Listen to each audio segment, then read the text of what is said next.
Bueno, vamos a continuar, por favor.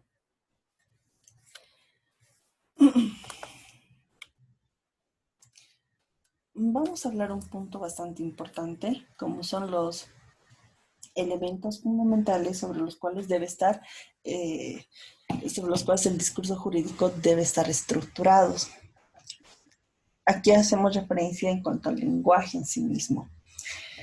Vamos a hablar de lo que es la palabra, la frase, la oración, el párrafo y el discurso propiamente dicho. La palabra, que es la expresión simple de una idea libre para indicar o señalar los objetos reales o los hechos abstractos que surgen en nuestra mente. No es muy compleja, es una expresión de ideas simples.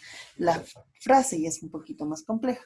La frase es la unión de palabras entre sí para lograr una unidad de expresión de mayor entidad. Más complejo todavía es la oración.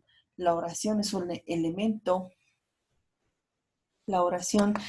elemento gramatical que permite expresar un juicio o una acción mediante su esencia del lenguaje, que es el verbo.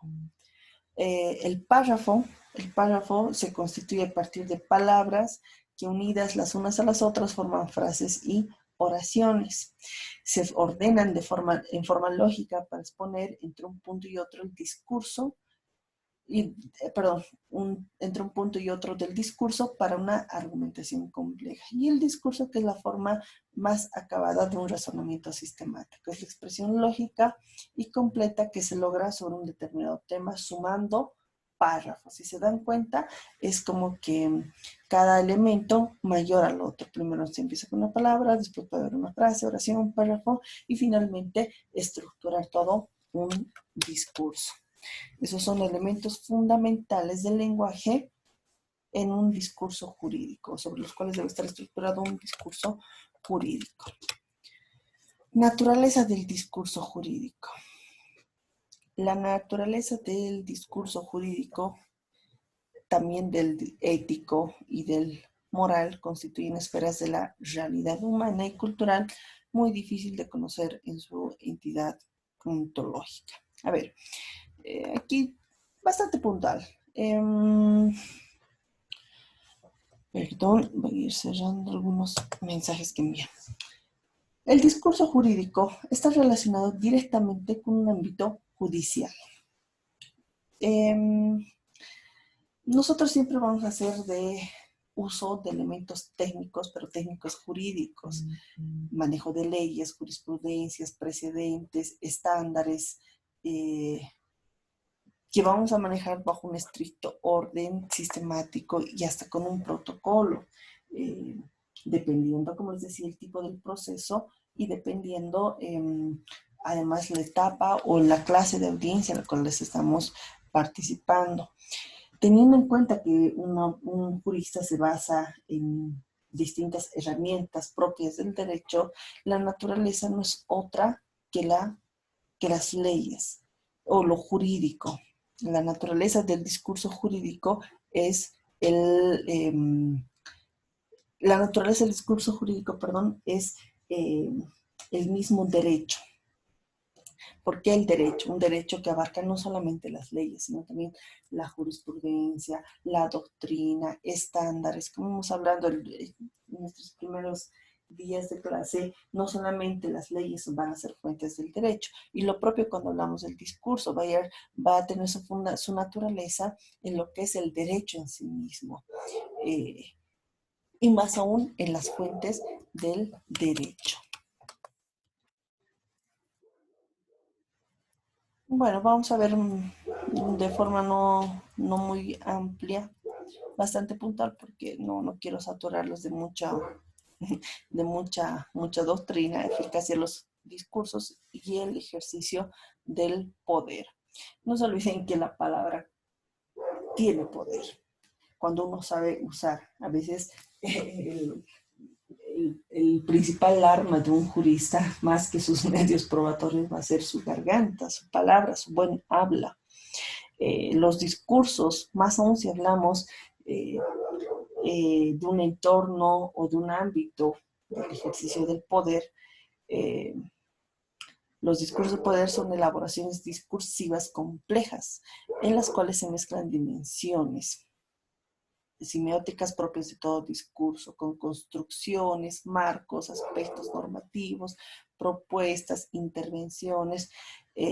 Muchas veces poseen intenciones políticas y estamos hablando de un ámbito que detenta cierto poder.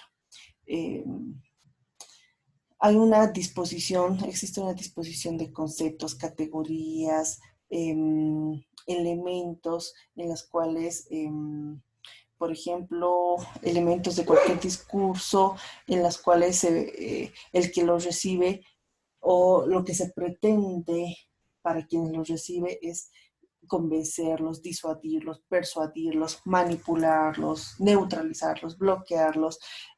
Bueno, de hecho, casualmente en épocas electorales es donde más se escucha aquello para quienes aspiran a un cargo de poder. Hace mucho de esta herramienta. Eso hace que los discursos de poder tengan fuerza, tengan cierta fuerza, cierta dirección y cierto punto concreto al cual quiere llegar. Usan una estrategia analítica en los conceptos, en los elementos que se vaya a emplear. Porque del manejo de estos elementos, de esos conceptos, se puede llegar a un buen resultado. Como les digo, la principal garganta, o perdón, la principal herramienta es la garganta. El buen habla de quién está hablando. Los discursos de poder nacen vinculados a prácticas sociales concretas, de repente por gente que quiere acceder a un cargo, por gente que quiere arrastrar a mucha gente a determinado ámbito o que quiere liderar ciertas organizaciones, pero es algo que va a detentar cierta importancia en determinado grupo social. Por ello es que la persuasión, el convencimiento es el fin al cual pretenden llegar. Obviamente esto respecto a quienes los están escuchando. A ver, el poder del discurso jurídico frente a las personas. Aquí hay algunos puntos bastante concretos. Discurso ante el defendido. Es el que utiliza el asesor, abogado defensor que ha sido contratado para defender una causa, para convencer al defendido de que las acciones que se le planteen a desarrollar son las más apropiadas, demostrándole las razones de la ley que sustentan esta teoría. Además, un abogado defensor debe ser seguro, claro. Muchas veces el abogado defensor es el que a veces lo termina hundiendo a su cliente, pero tiene que estar convencido. Para eso es muy importante que haya mucha franqueza entre lo que es el abogado defensor y lo que es los hechos en sí, lo que le vaya a narrar el cliente. Muchas veces es el culpable, evidentemente es el cliente, y ustedes como abogados deben decirles, pues, dígame la verdad. Yo soy su abogado defensor porque de lo que usted me diga voy a plantear mi estrategia, porque si lo que usted me está diciendo es mentira, mi estrategia va a ir mal encaminada. Y más bien puedo dar lugar a que la parte adversa encuentre elementos que nos vayan a perjudicar porque no estamos diciendo la verdad. Finalmente, ya ustedes van armando su estrategia en el que si el cliente pues definitivamente es culpable, de repente no lograr una resolución absolutoria, pero sí con bastantes atenuantes. Entonces, es muy importante un ámbito de confianza, un ámbito de claridad y precisión. Discurso ante el tribunal. Más cuidado se debe tener aquí. Es el discurso que con más cuidado debe realizar el abogado, tomando en consideración la causa que represente. Tiene que haber una exquisitez en el lenguaje que se va a expresar con claridad, convencimiento. No es permisible que haya dudas en el mismo abogado, inconsistencias, ambigüedades, además de que un discurso expuesto ante un tribunal debe basarse en argumentos reales que demuestren los hechos, no en suposiciones, ni mucho menos en hechos ficticios. Ya no se usa mucho porque ya no tenemos jueces ciudadanos, pero también un tipo de discurso algo distinto al del tribunal es un discurso ante un jurado. Pero cuando hacemos referencia ante un jurado, hacemos referencia a gente que compone el, eh, que compone el tribunal, pero que no necesariamente son jueces, son juristas. Hasta antes de la modificación del Código de Procedimiento Penal con la Ley 586, los tribunales de sentencia estaban conformados por 2 jueces técnicos y 3 ciudadanos, es decir, gente que no era conocedora del derecho. En el sistema norteamericano es muy habitual que los tribunales estén compuestos por jurados. Eh, bueno, entonces ahí ya es un poquito más complejo, más de fondo lo que queremos expresar, porque nos encontramos con diversas personas, con variedad de personas que tienen distinto criterio, nivel de educación. Eh, Ahí, por ejemplo, es muy importante utilizar, sí, lenguaje técnico, pero no netamente técnico todo el discurso, porque no se olviden, estamos hablando de un jurado que no está conformado del todo por gente conocedora del derecho, ni siquiera tiene un alto grado de educación. Por lo tanto, ante esta situación lo que pues se utiliza es cierto dramatismo, tratar de tocar los sentimientos de este jurado. Mucho ya no utilizamos eso, a no ser que se traten de las causas liquidadoras, las últimas que se están concluyendo con el anterior sistema penal.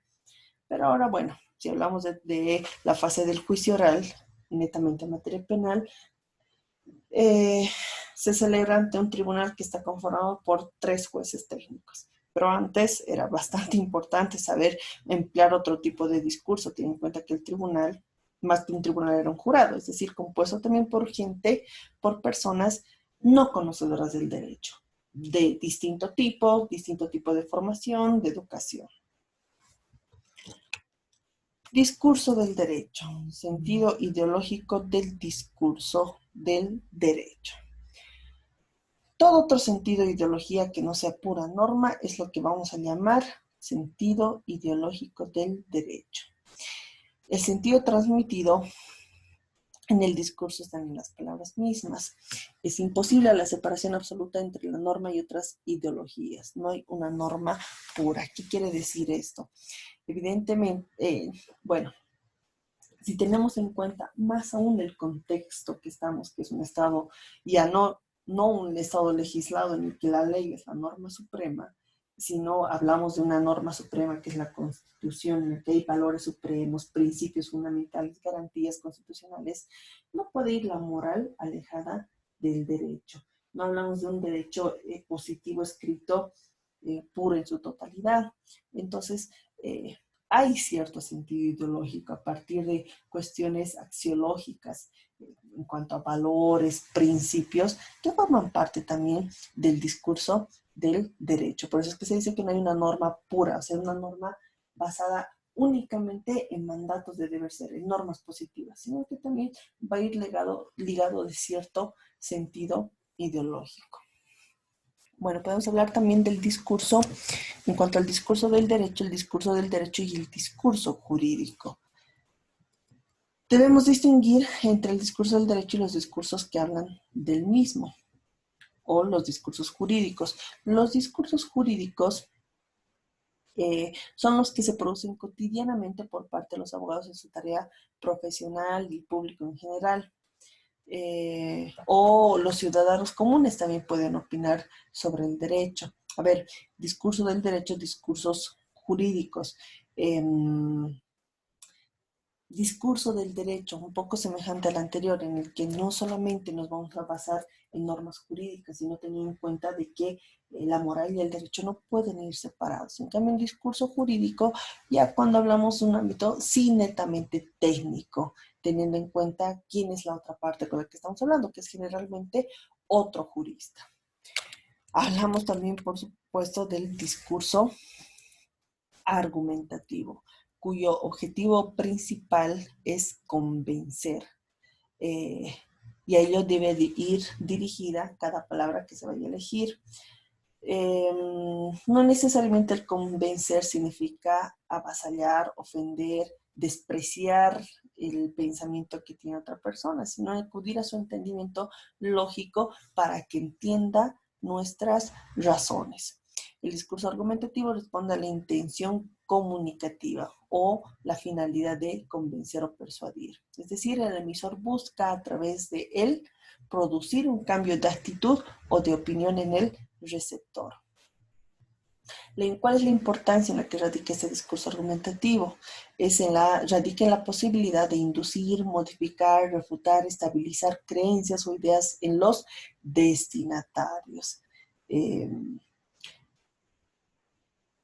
Pues se puede señalar dos dimensiones asociadas a este tipo de discurso, la del razonamiento lógico, propiamente argumentativa, y otra que es la persuasiva.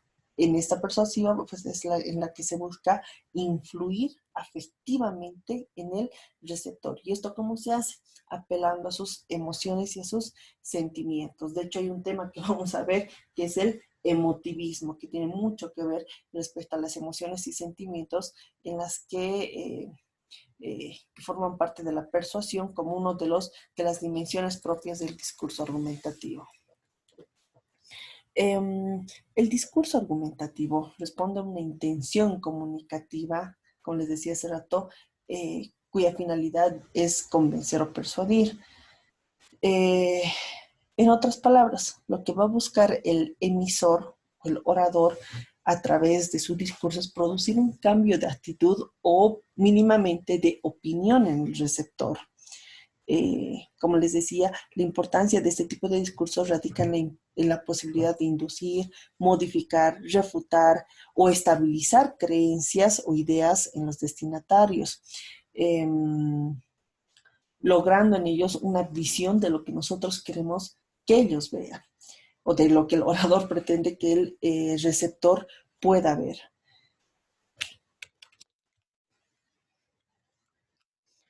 Hablamos también de razonamientos persuasivos y también hablamos de, razonamientos persuasivos, que hay tres tipos de discursos persuasivos: el de la demostración, la argumentación y la explicación.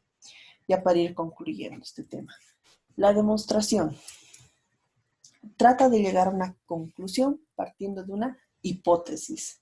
Es decir, planteamos una hipótesis o un aparente resultado que vamos a ir, como su nombre lo dice, demostrando a partir de nuestro discurso. Es decir, se trata de llegar a una conclusión partiendo de una hipótesis.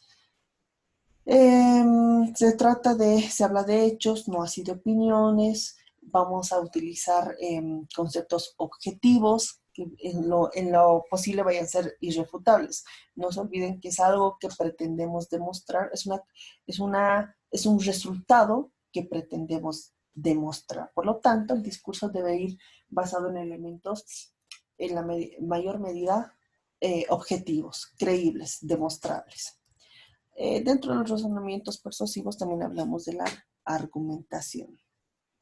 Trata de causas y consecuencias. Se evalúa en relación a una situación dada y se expresa con palabras comunes.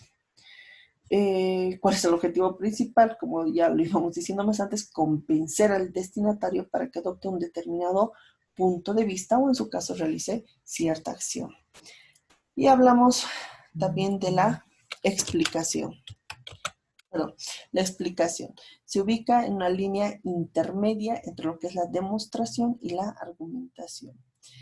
Se acepta o rechaza en relación a lo que se ha ido explicando, por lo cual es necesario el debate donde se expresa y se defiende una opinión.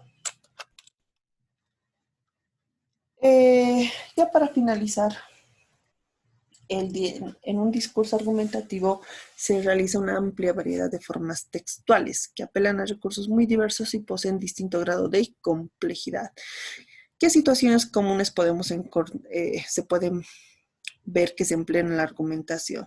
Podemos ver situaciones de carácter interpersonal, situaciones de carácter social, situaciones técnicas y situaciones académicas. Puntualmente, como lo ven en pantalla. Las situaciones de carácter interpersonal, referido a una vida cotidiana, entrevistas laborales, es la utilización de un discurso poco planificado, no muy complejo. Situaciones de carácter social, les recuerdo, estamos viendo situaciones comunes dentro de un discurso argumentativo. Situación, un segundo punto que podemos encontrar son las situaciones de carácter social.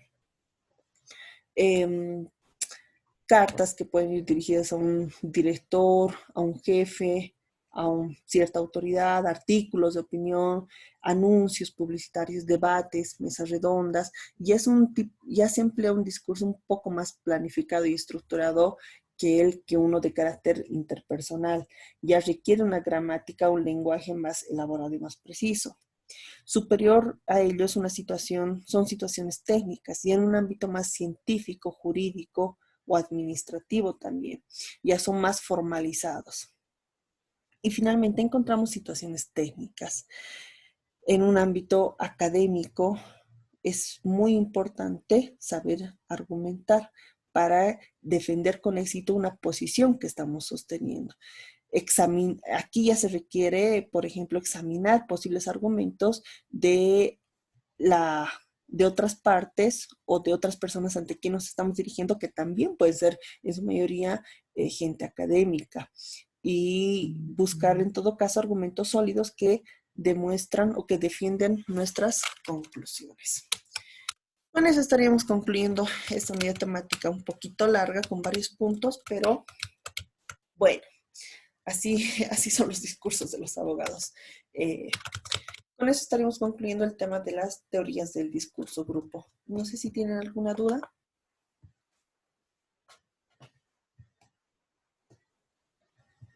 Bueno, si no hay ninguna duda, justo ha concluido también nuestro periodo de clases. El día sábado estaríamos arrancando con nuestra unidad temática número 4, chicos. Un abrazo a todos, que tengan un excelente inicio de semana y nos vemos el día sábado.